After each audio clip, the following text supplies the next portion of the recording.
Welcome to Why Don't We Dress for Dinner Anymore with our host, Teddy Krochman, senior style icon and honorary leopard. And Melissa Pierce, documentarian, entrepreneur, and natural redhead. Ta-da! And our guest today is Jordan Chavez. He is a fashion designer, and I just want to give you a little bit of background about Jordan before we start. Jordan graduated from Bowling Green State University in 2014 with a degree in fine art, popular culture, and marketing.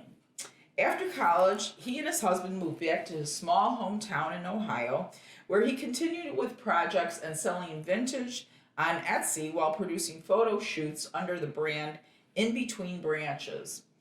In 2018, Jordan felt stagnant in his hometown and decided to move to Chicago to pursue his dreams. After a few years of creating art and networking, a friend invited Jordan to design and present his first original collection. In 2022, he presented his first original 12-look folk art fantasy inspired by his country upbringing, and his imagination was able to run wild with that environment. The show was a huge success, and from there, other opportunities presented themselves, including showing his second collection at the Chicago Symphony Orchestra, produced by the Chicago Fashion Coalition, Disco, Trashin' Revolution, and unveiling the next in fashion. As an avant-garde artist, Jordan blends classic Americana style with reimagined twists, making the familiar strange. Avant-garde, you say? Yeah. He attributes his aesthetic to his folksy upbringing, which we're going to talk more about, fine art background, and queer lens, which he describes as familiar, soft, classic yet bold, campy, and boundary pushing. So welcome, Jordan. Oh my God! Thank you guys so much. I'm so excited to be here. Yes. Chat about a little art, a little fashion. Yes. We're excited. Well, I mean, Thank you. we're so interested in this presentation that you're wearing today. So we're going to get more into Jordan's aesthetic and how it evolved and everything interesting about Jordan. Right. Jordan's outfit, and maybe Jordan should be the one to do it, because anyone who's not watching on Spotify or YouTube is going to miss all of this. Okay, so do you want to give yourself a little bit of a explanation of your outfit? Yeah. Okay, tell our listeners, because our viewers will be able to see, but tell our listeners a little bit about your outfit. Yeah, totally. The first thing I want to say is that this entire look is made from all repurposed materials that were headed straight for the landfill. So I salvaged these and I was able to create this look from it. Basically, I've got a structural piece around my shoulders, kind of giving me a rectangle, kind of boxy shoulder piece look. Kind of think like football player shoulders, but like kind of squared out. Listeners, it's about 2 feet wide. Yeah, it's pretty big. It really kind of changes how you interact with the environment, which is a big thing for me. I'm a huge fan of body extension art, which is kind of just, pieces that sort of transform, how the wearer is, as I said, interacting with the environment, and this certainly does that. So, let me ask you this one. So if that big square piece that you have around your neck and it's stiff, so you have to turn you kind of robotically. How would you describe that as changing the way you interact with people when you wear this? Because I've actually seen this piece on you before too. It just, for one, it creates a self-awareness that we don't always necessarily have. Okay. I have to be kind of, it has to be present in my mind, the space I'm sort of taking. I can't always wear this out and be bumping into people. Right. So it really sort of puts that kind of thing to the front of our minds. Which we don't always, do. So would you say that in some way that big square collar piece that you have on is kind of a reminder of boundaries that you need to keep? I think that's one element of it. Another is just kind of the impression and reaction it gets from people that see you. It is a really strange silhouette. Kind of continuing on with it, it's also covered in long black ribbon that kind of fill the entire thing, so it gives a sort of shapeless kind of form, but I'm still able to kind of come through it and kind of show what I want. That shapeless form, because that's a perfect description, because the top is so structured, and yet the bottom is so free flowing. Yeah, very interesting. Yeah, so I have a lot of fun with pieces like this. I like, bold structural stuff, whimsical stuff. I'm a big fan of using ribbon. And as I said, I layered that throughout this piece. Yeah. So. Well, it's fabulous. It really is. Thank you so much. Yeah, it is. Well, let me just get a little bit into your background, because what I found interesting is you describe yourself as coming from a folksy environment. Yeah. Can you describe exactly, because a lot of people have different interpretations of the word folksy. Sure. So how would you describe your folksy environment that you came from? So I'm born and raised in a little town in Ohio called Greenville. Famous because it's the hometown of Annie Oakley. I'm not sure if you know her. Wild West star. Yeah. Icon. So I have her to look up to. Annie Oakley. Annie Oakley. Wow. Yes. Wow. Exactly. Yeah. So pretty small town other than her. It's a big farming community. So I was just raised around a super country, rural environment, aesthetic, attitude. Around people that really worked hard, people that work with their hands. Yeah. I make most things that I wear, pretty much all things that I wear out at this point. And I feel like I can attribute that to seeing people work with their hands in the way that I did. A lot of people were artisans in my family that really didn't realize they were, because they were like seeing it just as work and maybe some things of a hobby, but people just didn't have art present in their mind, even though they were doing folk crafts and that kind of thing. Because they were living it. Exactly. Well, and it's interesting because you said, I remember reading somewhere that you were sewing everything by hand for the longest time, because you didn't want to use a sewing machine. That's true. So it sounds like because you were around people who use their hands a lot to make whatever they were making, that you felt you needed to kind of hand make things for a long time too. And I always was making alongside them as well, so kind of not just wanting to emulate, it just also became something that I love to do. I've been creating and making my own things since I was a child. So. At what age would you say? As far back as I can remember, I've been working on Halloween costumes with my mom, and that was one of my favorite things to do. Oh, wow. So it's also a bonding activity, and just kind of followed me throughout the rest of my life. Yeah, that's so cool. What were you born on a farm? Did you grow up on a farm or what? So I was on farm land, but we really didn't have a bunch of animals or anything like that. Yeah. So I didn't grow up necessarily taking care of the pigs and the horses or anything like that. But we had chickens, we had dogs. Everything around me was cornfield, so definitely the environment still. But I wasn't doing all the same work that certain farm kids would be Do you feel that because you grew up in such a small town, which I would imagine would limit your exposure to more what we call cityfied things, like big shopping malls and restaurants and things like that? You're in this kind of small, folksy town.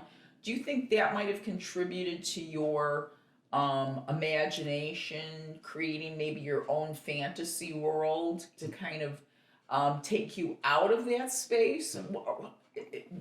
Yeah. Am I anywhere in the path? No, you absolutely are. It's really close. It is a little bit of wanting to be taken out of the place, but it inspired those same things. Okay. I loved the land I grew up on. It was whimsical with the nature. That's something I really appreciate now. Yeah. So it's yes and no with that. Pros and cons with everything. I always loved the idea of the city. I wanted to, I have said I wanted to be in the city since I was a kid as well. Yeah. So it's kind of I'm one foot in both worlds a little bit. And I feel like that also inspires my aesthetic. Okay. Yeah, because I know it said that at one point you decided you were getting a little bored with the country and you wanted to move into the city. Yeah. This I thought was interesting too, because I thought it was kind of a little bit of a dichotomy. You describe your aesthetic as familiar, soft, and classic. Yeah. Okay, now those I can see going together. Okay. Familiar, soft, and classic. Okay. Now, but it's bold, campy, and boundary pushing, which is the complete opposite of the first three adjectives that you use. So, tell us how you have a classic but bold style that is also campy. Yeah. Right. And what elements would you say create that type of style dichotomy? Because to me, it's a style dichotomy. You know, classic is typically something that's been around for a long time. It's usually very simple in style. It's something that a lot of people gravitate towards because you don't have to do a lot to it. But then campy is the complete opposite, where you're taking something and just spinning it on its head. Right. Wait, yes, but, and I can't wait to hear this in words, but I see it. I see it. Classic. Where's the classic? The classic, it is black. It is a simple style. Okay. Like, you could make this. I Right? can't make anything. Like, whimsical for sure. I Yeah. mean, there are elements of nature, the branches here, the leaves Yeah. and the crown. Like, it's all there. Uh-huh. But, like, Okay, well, describe it to yeah, us. Yeah. Theoretically. Sure. Yes. Well, thank you. I'm glad you Yes. see the vision and Yeah. kind of back me Yes. up with it, Melissa. Yeah. Yeah, for me, it's kind of goes back to me having a foot in like, two worlds. Yes. As I said, I'm from the country, so I really Yes. love like that. I love like a Little House on the Prairie type of aesthetic. So I really enjoy taking, a familiar thing and kind of making the familiar strange. So as you said, the little black sort of dress element, you're Right. really giving a crazy spin on it. Sort of pairing this outfit today, beneath this I'm wearing a Ralph Lauren like stretch dress. So that's kind of like not something you'd expect with this. So it's also kind of like, mixing pieces like that as far as It's velvet, readers, yeah. listeners. But yeah, so a lot of it is just taking something that we know, something that we're familiar with, something that we're comfortable with, and giving it a really cool spin. So it's exciting, it's new, it's fashion forward. I do a lot of, looks that kind of, as I said, channel a kind of country aesthetic. One of my favorite pieces I made from my collection back at the Symphony was this set of coordinates that were red and they sort of look like a barn. I had the white cross across them and like the trim. And I just love sort of transforming those like really visual symbols that we know and we love and just kind of, creating a wow factor with them. Yeah.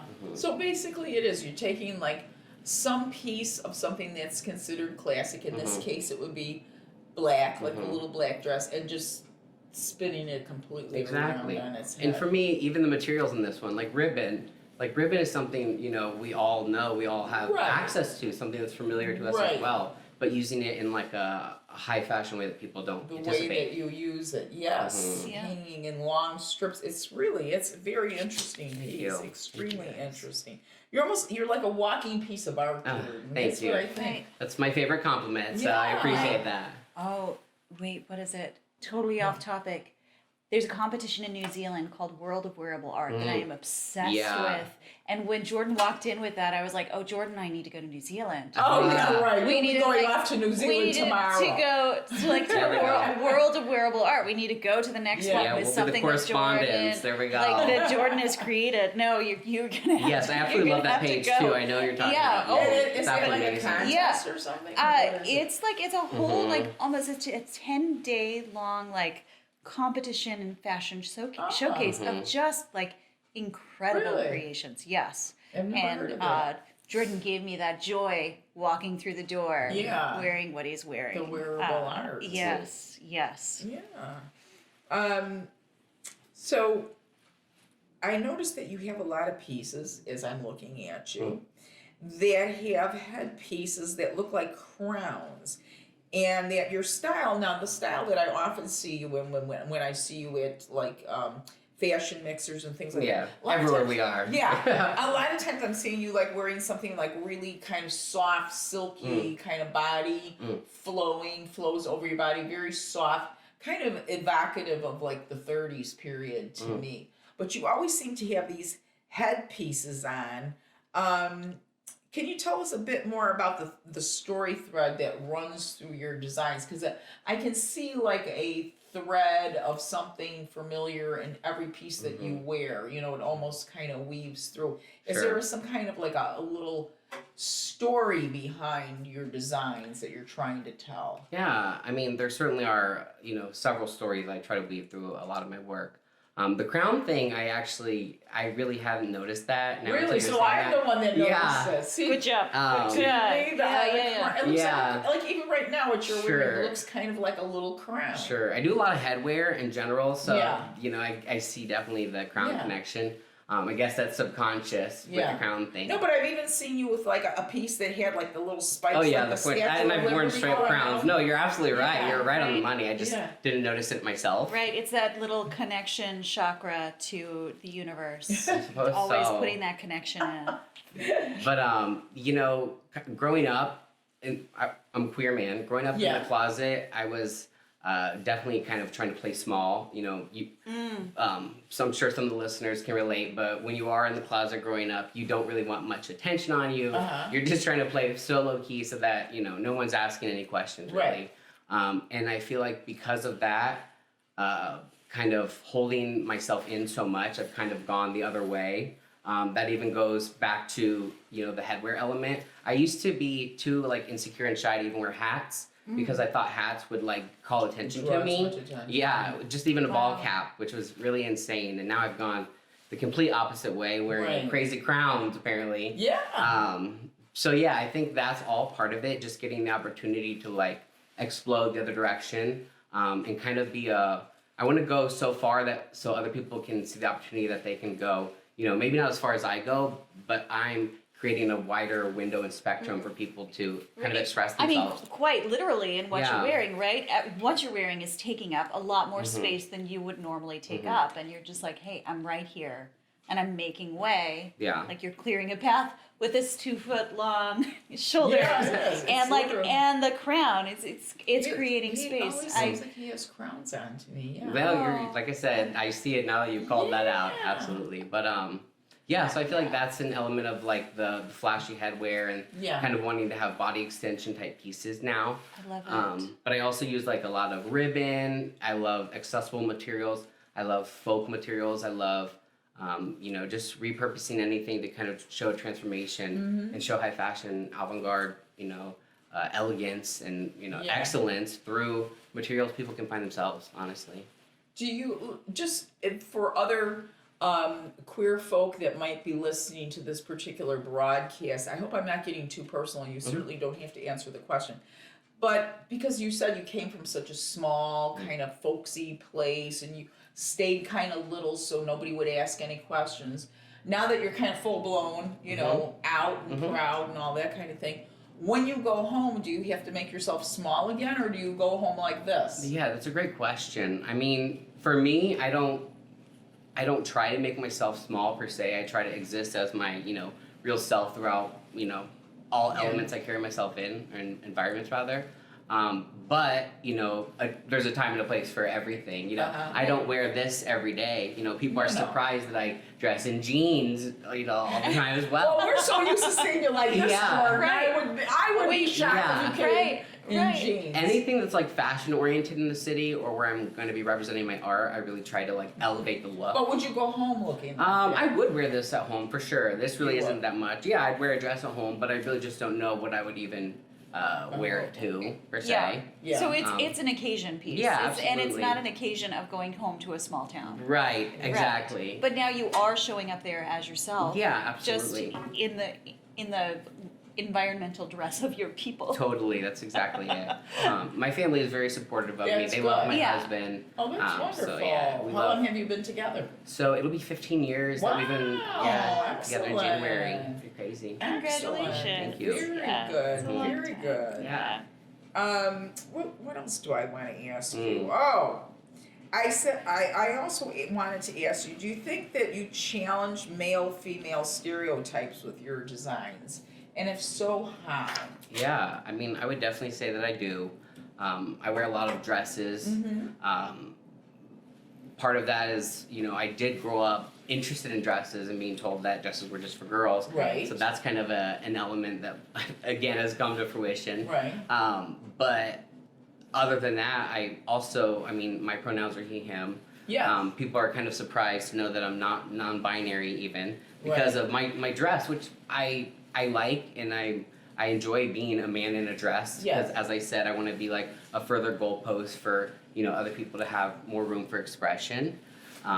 So I do think I push boundaries in that way, just because, you know, it's not really what people's first impression might be if they first see me, you know, at a show and they don't know me. Right. Which I'm open to all pronouns. I'm also not sensitive or offended by that sort of thing, because I understand the impression it gives. But yeah, I guess maybe just people having to reconsider, you know, what this person's expression is and ask them to. I do feel like I push it, as well as with my designs. I feel like I do a lot of like fluid stuff that fits a lot of different body types, people that have, you know, different gender expressions as well. A lot, as you said, you've seen me in a lot of flowy, silky things. Like a lot of that stuff, I didn't make for myself. I made it for like a show or something. But I wanted to wear it because I needed something that night, and it needed to be something I made. So some of those haven't even been my quite vision for myself, but they've pushed me in a experimental direction as well. Like what I wore to Why Not Petites. I would have never typically chosen that golden outfit I had on, but I needed something to fit the theme. I don't have a lot of 20s stuff. I thought I pulled a nice 20s look together. I got the pin for it. Me too. There we go. We both got the B. Yes. For the bee's knees. So. Well, and you know, I think it's interesting that you say, you know, your pronouns are he, him, which I did look up before I met with you, because I wanted to make sure, because as you know, we had your friend Scotty on previously, and I had a very hard time. I kept calling Scotty he, him, and Melissa had to keep correcting me all the time, that kind of thing. So I wanted to make sure, you know, I got it right when you came on.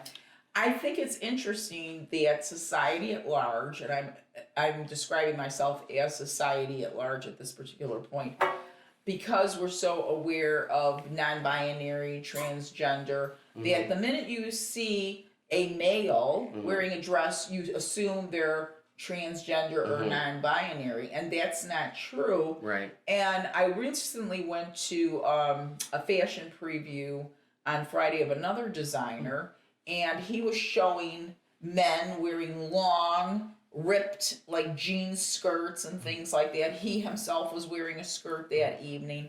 So I think we're seeing now that the fashion industry is starting to include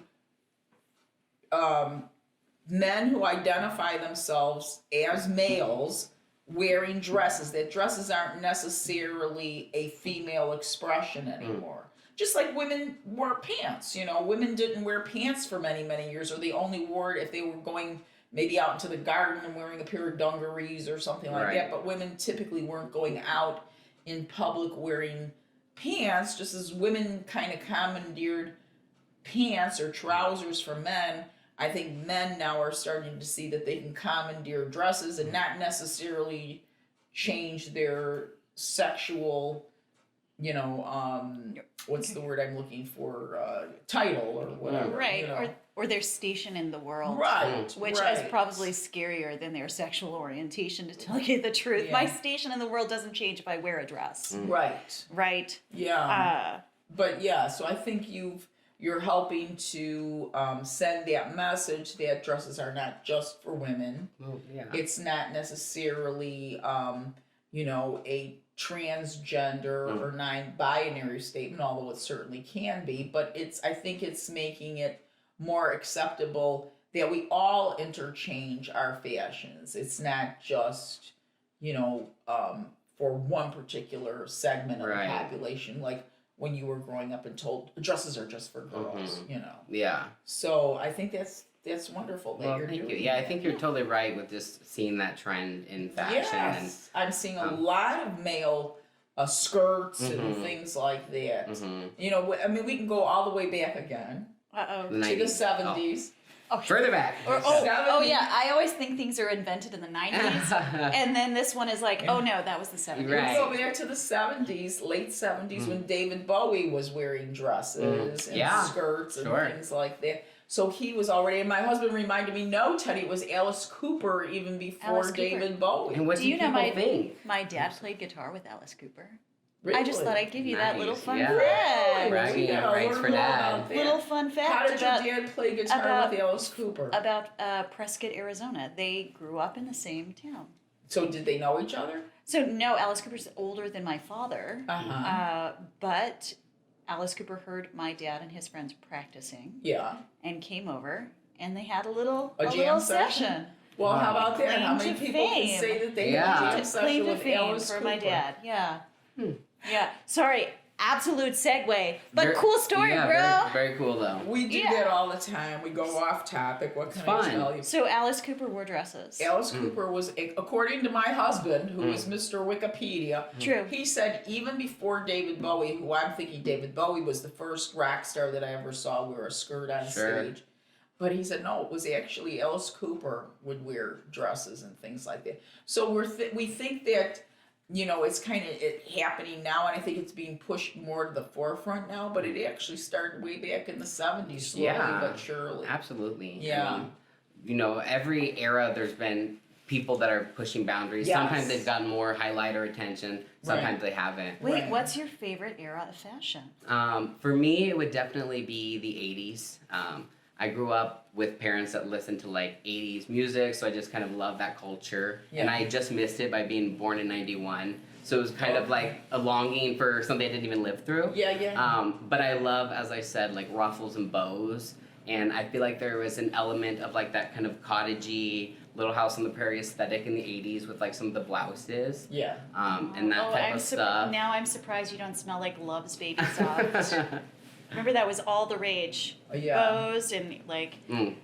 and Love's Baby Soft, which smelled like Avon's Skin So Soft. Yeah, It yeah. wasn't Yeah, great. yeah. But I was like, oh, that's the Triggers that's a the memory. smell. Yeah. Yeah, 100% triggered a memory for me. Yeah. So 80s So the fashion. 80s. Yeah, this is the 80s. thing. I just But, love like- like the, I mean, they would have like, you know, tops with bows that were But just so is it- dramatic for Everything what was purpose. dramatic. Yeah. Everything and I love was- it. the 80s. Oh yes, so dramatic like Dynasty, or so dramatic like Gunny Sacks. I mean, I absolutely do love Dynasty. Obviously, Yeah, the shoulders, yeah. you know. So, I mean, All right. I love That was like, very over the top. yeah, fashion. absolutely. Yeah. In fact, probably the 80s, of all the decades that I've lived through, Mhm. the 80s was probably the most over the top as far as clothes. We had the big shoulder pads, you know, the cinched in waists, a lot of peplums. Yeah. We still some hats, you know, every now and then. I remember I borrowed this one dress from a friend of mine. I had to go to a semi-formal event. We used to call it semi-formal. They have a cocktail, you know. Right. And she gave me this dress. When I think of it now, I think, how did I wear that thing? It had like these big poofy shoulders with these swirls, and it was like sheer black, and then it was a very tight bodice. Tight. You're describing me right now, Okay, Teddy. right? Yeah. Very tight bodice, you know. I'm sure you looked amazing. I'm sure you looked heels. absolutely amazing. But I mean, when I think of the shoulders, they literally, you guys, they hit by my eye line. That's how Wow. high they were. Teddy, like do you have a photo of Yeah, you're gonna have to I- find the photo. Oh. Teddy, we're gonna have Here's to the draw. What thing. color was it? Because we're gonna It have was to black. draw it. It was black. Okay. I remember, and it had the swirls on the sleeves and when they were sheer, and then the bodice was very tight. You know, the thing is, we are now in a period where we take pictures of everything. If you sneeze, I'm taking a picture of you, right? Right. I literally have thousands of pictures of me now.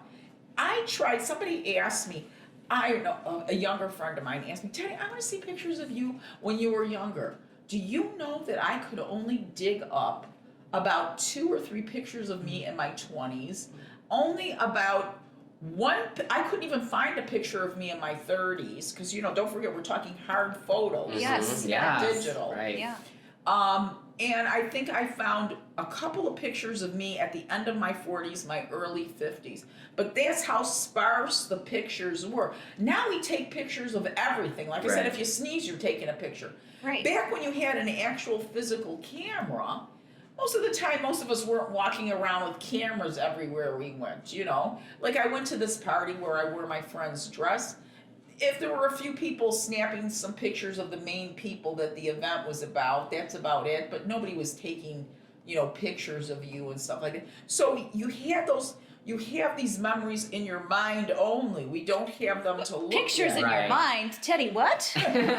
Because we actually had minds back then. Oh, shoot. Oh. But yeah, I mean, it's interesting that now, you know, you can, not only do you have pictures of you when you're in your 30s or 40s, you have daily pictures almost. Yeah, you're Right. right. It I is do. strange. I do want to point out that your 30s is probably about when you had your son, and you're probably the one behind the camera. No, I was actually 26 years old. 26 when you had him, but were you still behind the camera taking the pictures of him? You have pictures of your child. Probably. Yeah. But my husband was still mainly the picture taker.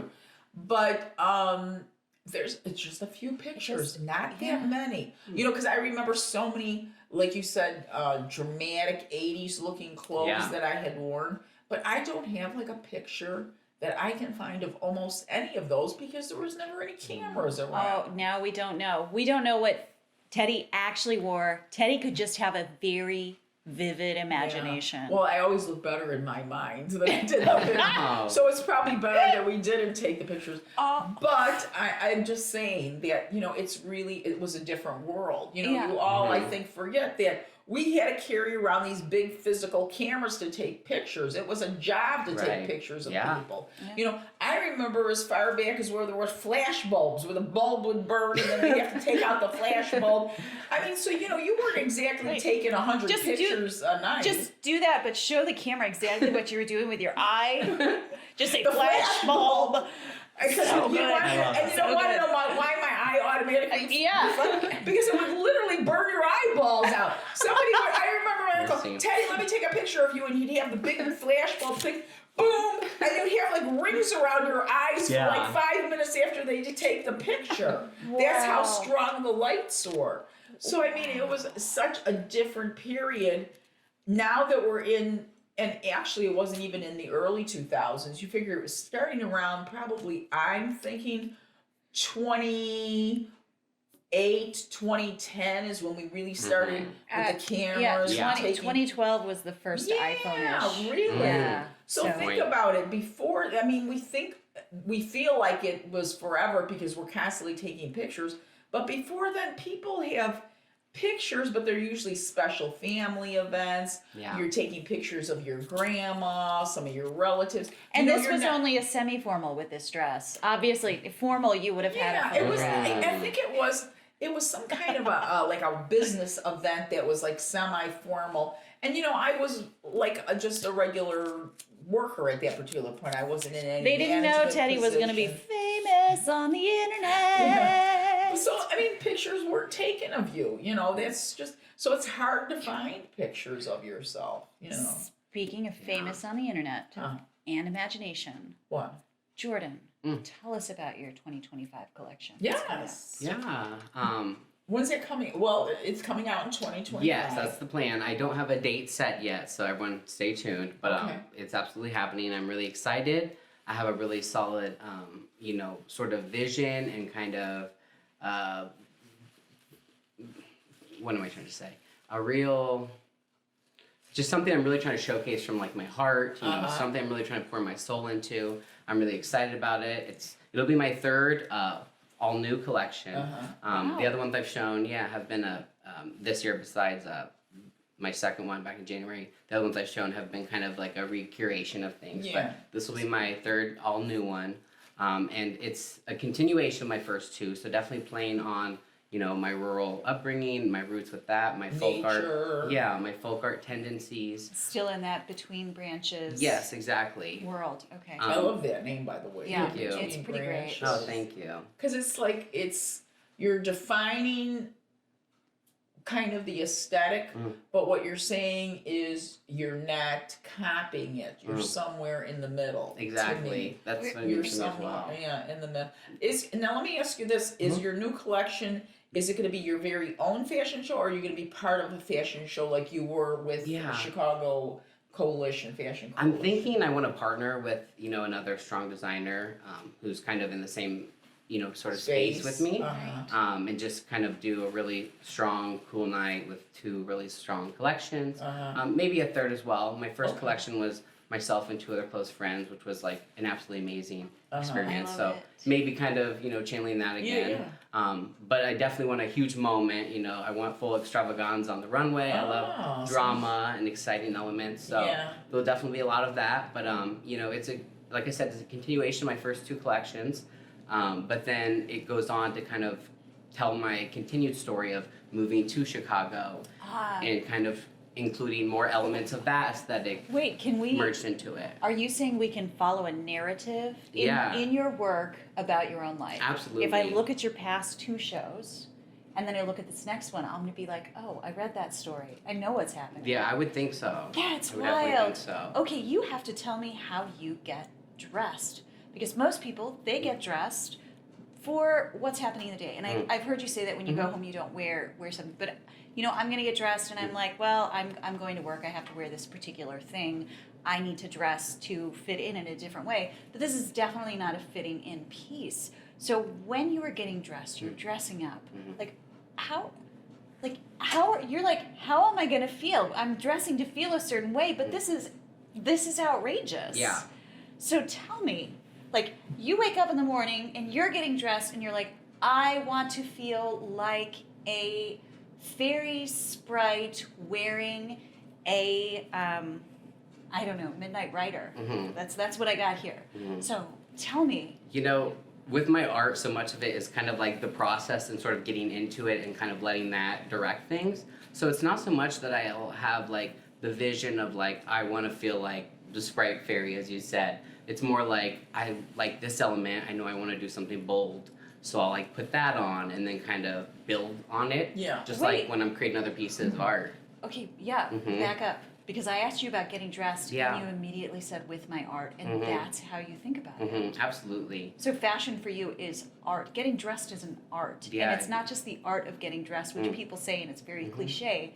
It's really art for you. It is. I mean, it's art, but it's also utility. Like you said, that is really real for me. So the utility of wearing something like this, I want to be bold at the show. I want people I don't know to come up and connect with me.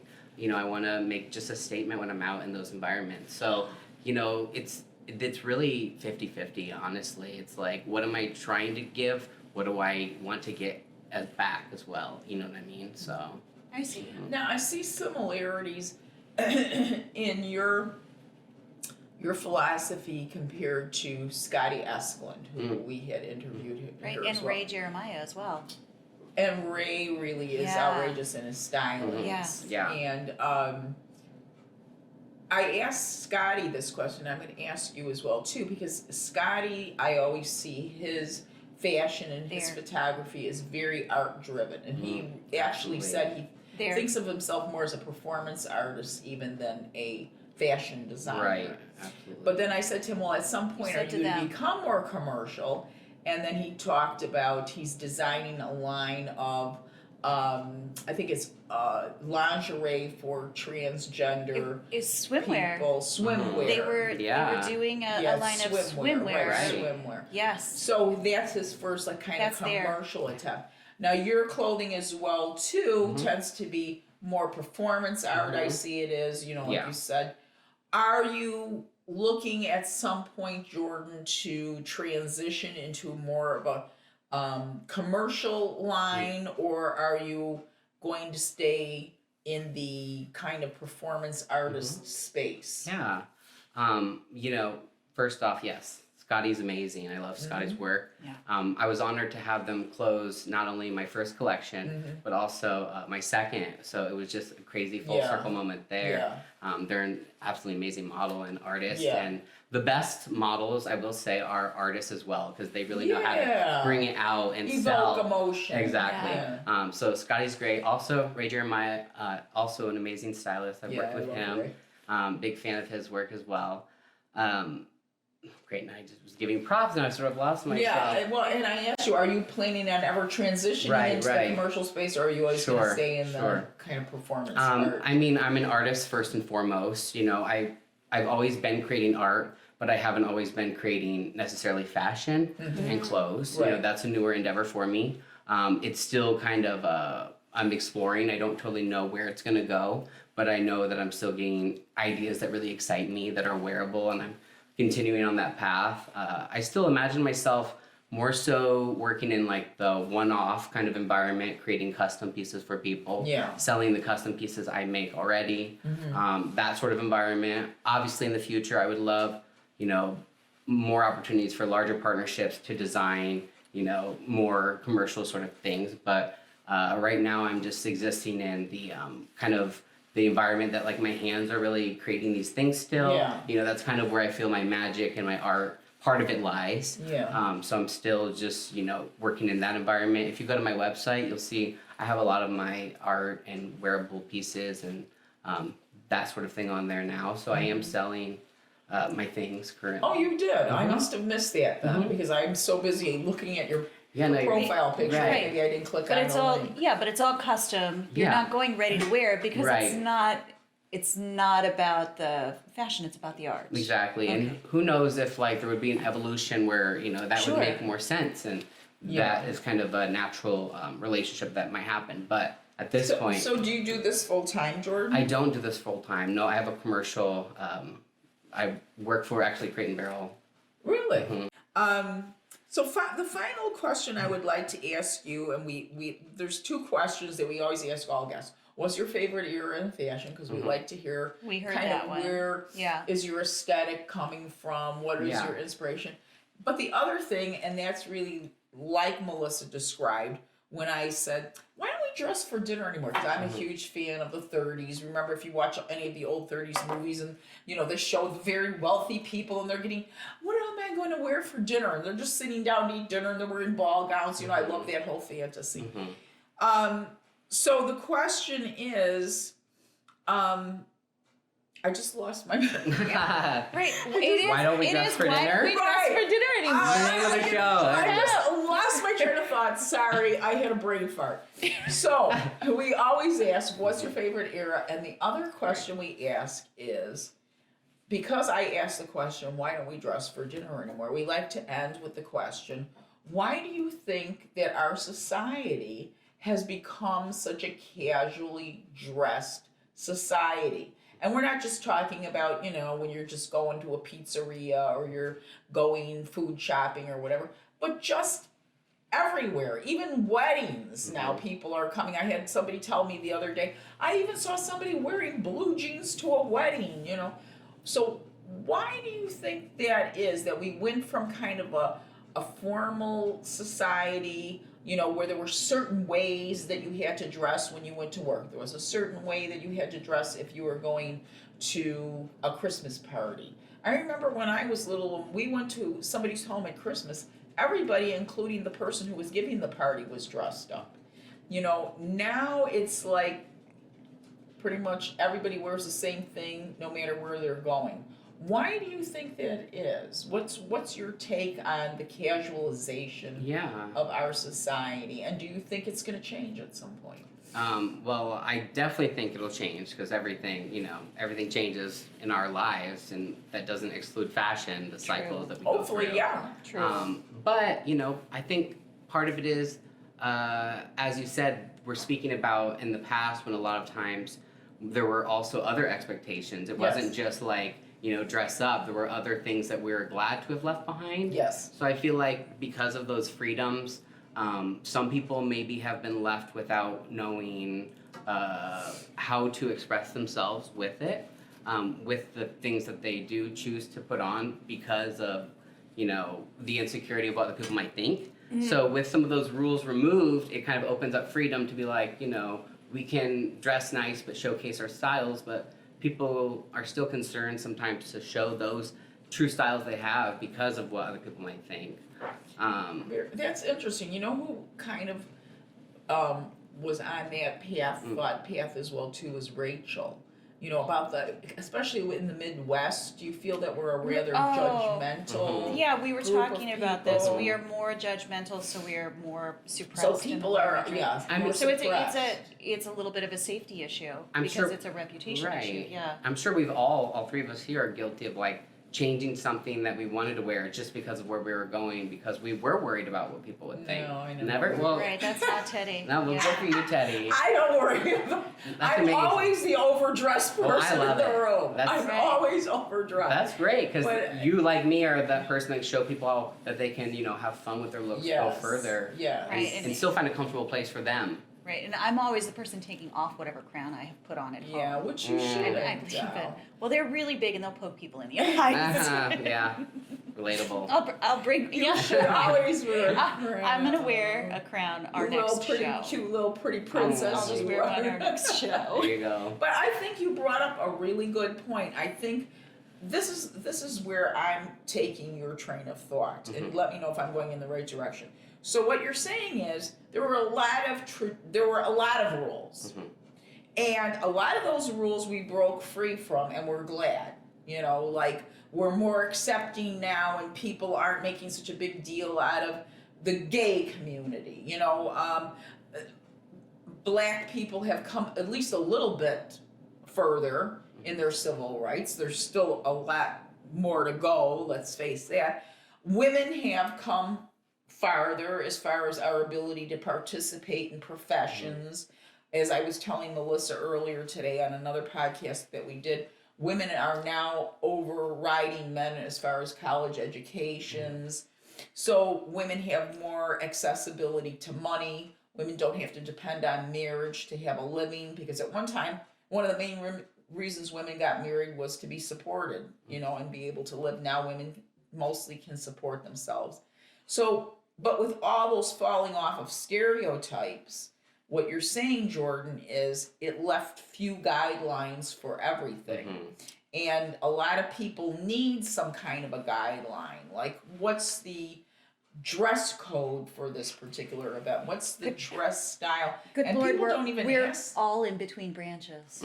We just don't know which one to land on. Or falling in between We're branches. falling. You might be falling and hanging from a branch somewhere. Oh, good heavens. But is it kind of what you're saying? That There's is. no the guidelines have fallen away so much so that now people who maybe don't have creativity when it comes to fashion really lack any kind of guidance as far as what to wear, and they're bashful to express, or they're ambivalent, or going to feel judged. So then I feel like that's why we also have like a popularization of like higher end, like sporty lines, you know, like Lululemon, because then you're like, okay, I'm going to be comfortable and I know this is fashionable because it's expensive, so people are going to like it. And I hate that whole idea. Yeah, that kind of I thing. do too. So I feel like that is why we are kind of shifted towards brands like that right now. Yeah, it's safe. Because it's safe. So It's safe. you're saying we are dressing more casually,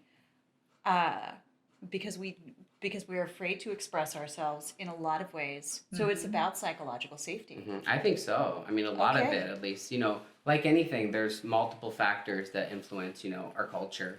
And I definitely think comfort. I don't know why we've become such a culture that values that. I guess it's comfort in this way, both physical and kind of emotional, wearing those clothes for people. I don't know. I can't totally get into that mindset because I try not to be like that. I try to wear things that excite me. But you are pushing so far against it, you probably have a better concept of it than someone who isn't. So I really appreciate that insight from you. But that's the answer that you just gave. I think is one of the most interesting in the last several episodes. A lot of people are using COVID as an answer, right? Or we're so busy, or we're busy, and they're all valid. They're valid. All Factors, valid. Yeah. But I think what Jordan said, and also back to Rachel, who was our very first podcast guest, it's that people are afraid they're going to be judged. And it's like he said, you know, if they're going to feel like there was more upscale. That was me, by the way. It was? I said All right, that. I'm going to have to rewatch that episode. I'm cutting that part out. Okay. But, well give props to Rachel. Rachel. Oh, yeah, she ran with it. She's one smart cookie.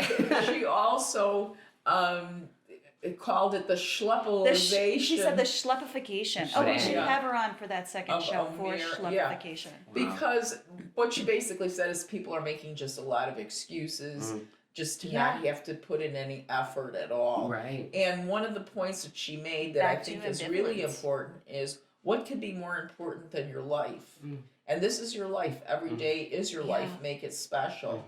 And so that's one of the missions or goals of this particular podcast, is just to encourage and not judge. Although, like I said, I'm judgy wudgy, wasn't there. I do judge. I'm sorry. I'm guilty. We're all human. I'm a judge. I'm a judge.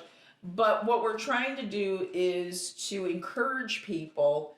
It's not to say you have to wear a ball gown while you're vacuuming the carpet, but maybe if you're going on a special date with your husband or your wife or whoever. But if you want to wear a ball gown while vacuuming the carpet, please do so. Do so. Yes. Because you get it, you kind of flow into it. Because it's absurd, and I love that. I love that for you. But what we're trying to say is, make your life a little bit more special by the way you look. The way you look is part of the environment. We're part of the environment. We're the setting of the party. So if you're at a party and everybody's just wearing blue jeans and t-shirts, what feels more special? If everybody's just wearing blue jeans and t-shirts and a pair of Chucks, or if people are dressed like Jordan and me and you and all different kind of eclectic things. That's why I enjoy going to those fashion mixers, because we all just appreciate the ambiance that we create when we all get together. Yes. And it just makes it fun. It's respectful. And it gives you something to talk about. Because what's the first thing you can say to somebody? You look fabulous. Right. Oh, I love that. It's a do. conversation. And I'm like, oh, I made It's this. an And then they're like, you're an artist? And that's amazing. But there's something I don't want to lose, which I think is important, because as a child, when you first make art, you get a lot of positive feedback from your family, and then when you move up in age, the feedback gets very different, and that's when people stop making art, because it becomes difficult, and also they get a lot of negative feedback about the art they're making. So being able to show your art is a very vulnerable place to be. Is. Right? Absolutely. Jordan showing up in this is a show of vulnerability as much as it is a show of strength, right? You have found strength in it. And when you said dressing is an art for you, and then we talked about the psychological safety of not dressing, it is a psychological safety of not showing your vulnerability of your creative self. Right. So I want to pick that up. Yeah. Also, I'm like, I keep talking about this book. I'm reading this book, Joyful Militancy. Yeah. But they hit on a Spinoza concept of joy, which is joy is the capacity to create. And that is like being open to that vulnerability, and that like having the psychological safety of joy, of creativity. Yeah. So I just want to point that out, that I'm going to think about it all night. Yeah. I am going to that's think deep. about it all night. Yeah. When you're like, oh, dressing is art for me. And people don't dress because of many reasons, but one of them is psychological safety. Well, and talking about psychological safety and going back to kind of the fashion mixer concept, don't you find that when you go to these fashion mixers, like I said, fashion is a big focus. It's a way to connect with people. It's a way to talk about yourself and not be considered bragging because somebody's asked you, so you're responding. But you're also, like you said, you're becoming, you allow yourself to become vulnerable, but you don't feel judged because everybody else is being vulnerable too. So it's kind it of sounds like a great relationship. Yeah, it sounds like That's a very you're secure all- attachment. Yeah, you're all kind of in the same boat in a way. Where it's not like, Jordan is dressed like this and everybody else is wearing business suits. People That does are... happen. Well, I'm sure. Has it really? Yeah, some of these shows, I mean, I'm sure you've seen, not every show is the same as far as how far the audience goes with like their fashion experimental looks and such. Yes, there are some people who come in very kind of quote unquote safe clothes. Right, But well, I you don't want to show up the bride. Yeah, right, exactly.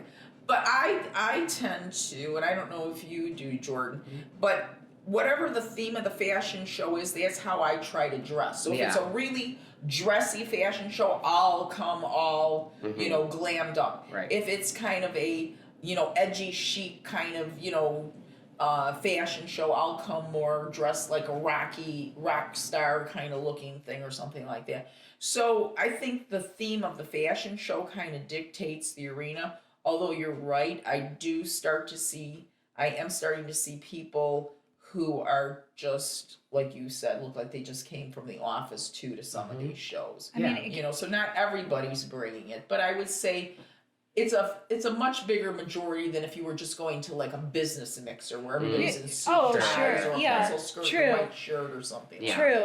And if you're just showing up from the office, at least you showed up. Exactly. Don't let that stop you. If you showed up, that's enough. I'm not judging you. No. And We're just talking about the spectrum of we're talking about the looks. spectrum. Right. I also didn't want anyone to think that they couldn't just roll out of the office and be like, I'm going to a fashion show, because that's what my heart's telling me. Yes, I totally exactly. agree. Actually, I feel like for Chicago Fashion Week this past season, I felt like we had a lot of people, come to the shows that aren't typically in that environment. They're not like us, that are out at the mixers, meeting people all year long.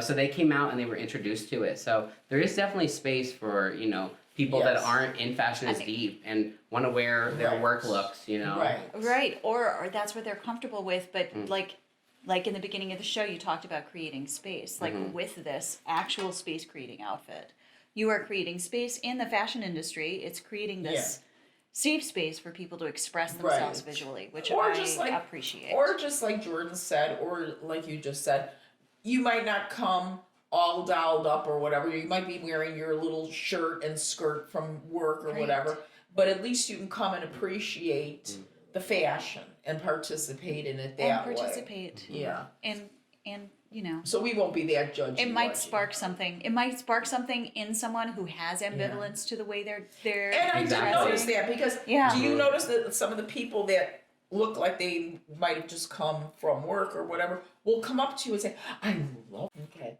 So I think you made some great points, Jordan, that we want the fashion world to be all inclusive, whether you're dressed high fashion, mid fashion, office chic, however you come. We want everybody to come and enjoy fashion, experience it, and maybe, just maybe, they'll be a little bit inspired to step out of their traditional looks and experiment and wear something just a little bit different than they usually do. Yeah. I recently met some friends out, and I was like, "Oh, we're gonna have a wig date. We're all wearing wigs." So we went to the wig date, and I had wigs. And then my friend was like, "You know what, Melissa? I came, but I can't do the wig date. But I did buy the biggest pair of earrings I've ever worn in my life, and that was enough. There you go. That was enough. She So was all wearing it the takes biggest earrings. It's baby steps. That's right. Well, thank you so much, Jordan. You were a wonderful guest. Thank you so much. And we can't wait to see your 2025 collection. Hopefully we'll get invited to your fashion show. Definitely. Gotta have you there. Bring some ladies up. Yeah. We'll even wear one of your crowns. Ooh, that Jordan didn't even know was a throw line. Well, it is. I made it one. It is. So there you go. Well, thank you very much, thank Jordan. you. Yes, thank you both. Okay. Oh, what a good time.